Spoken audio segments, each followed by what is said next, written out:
So the topic that I've written down is alcohol toxicity. Now, a patient can take alcohol in three forms: ethylene glycol, methanol, and ethanol. Most likely, it's gonna be ethanol. So, ethanol in our bodies, in the presence of alcohol dehydrogenase, converts into acetaldehyde, and then acetaldehyde, in the presence of acetaldehyde dehydrogenase, converts into acetic acid. The common side effects are nausea, vomiting, headache, and hypotension. These all will be minor. Now, if the patient wishes to stop abusing alcohol, or if the doctor is asking the patient to not drink alcohol, and thus he makes sure that the patient doesn't drink it by prescribing a medicine called, इसको दूसरे color से लिख देता है, disulfiram, which inhibits this process, which will lead to buildup of acetaldehyde in the patient's body, which will make the patient severely sick. The patient will have similar effects but severely sick. He'll vomit a lot, there will be a lot of headache, and the hypotension will be major. And this can also lead the patient to have dehydration. But this drug is now rarely prescribed by the physicians. The doctors can now usually now prescribe fomepizole, which inhibits this enzyme. Thus, there is buildup of ethanol in the body. The mechanism is same, but the enzyme that's inhibited is this one, not this one. Now, if the patient is taking methanol,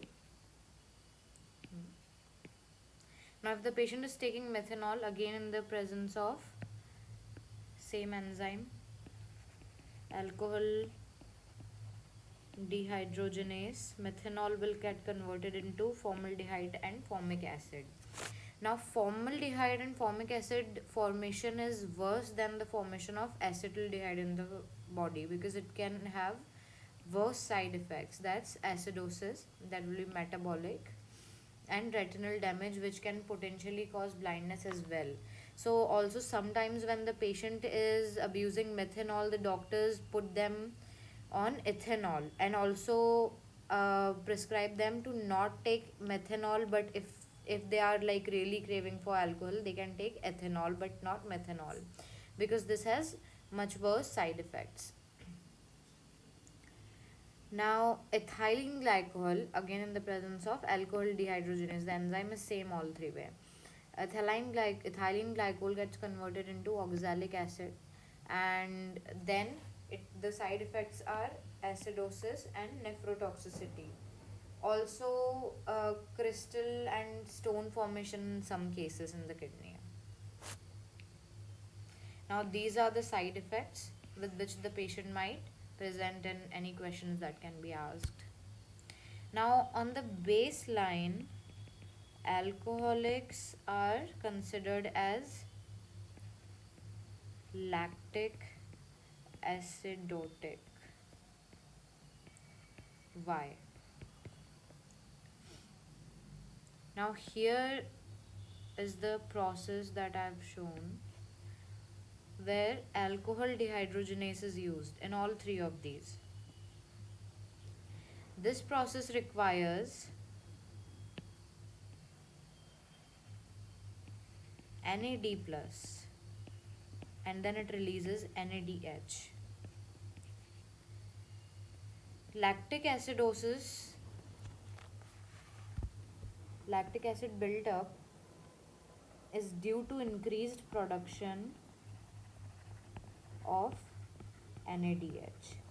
Now, when a patient is taking alcohol and there's these processes going on in the patient's body, there's another process going on simultaneously always, that is glycolysis for energy. Now, when glycolysis happens, the end product is pyruvate. Pyruvate has two choices to go to. One is lactic acid pathway. The other one is it can become acetyl coenzyme A and eventually enters TCA cycle. What happens is that it chooses lactic acid pathway. Again, why is the question? Because this process utilizes NADH and it releases NAD plus. Since there is already increased amount of NADH in the body, the pathway automatically chosen is this one, which will lead to increased production of lactic acid. Lactic acid ज़्यादा हो जाने से the patient will be considered lactic acidotic. That's number one. Second is कि ये वाला process नहीं हो पा रहा है.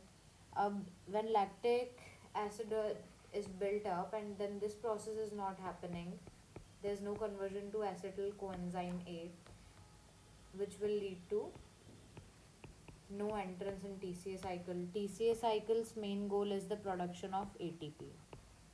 This will explain second symptom that the patients will have, which is metabolic derangements. The patient will be very vulnerable because of this thing. There is less ATP in the body. Number 3 is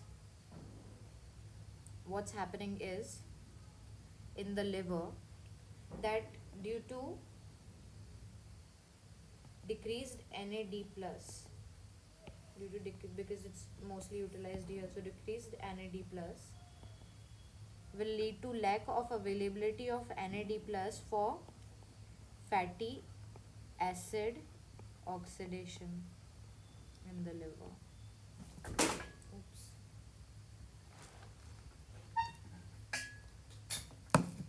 So the patient will have fatty liver. तो ये 3 questions तो यही हो गए. Number 1, 2, 3 ये 3 questions पूछे जा सकते हैं. 4, 5 side effects 6, 7, 8.